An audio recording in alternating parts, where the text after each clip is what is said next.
everyone, this is Todd Friday at Fernelius Toyota. Today I'm going to demonstrate how the 2018 Toyota Prius will park itself. It's called Intelligent Park Assist.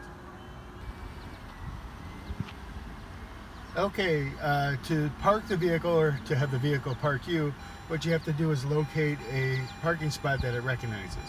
Once you do, you press the Park Assist button and just follow the directions on the screen. All you have to do is apply your brake, but also watch for the surroundings to make sure there's no people coming out, and follow the directions. It'll tell you to put the vehicle in reverse as well as forward until it adjusts correctly to the parking spot.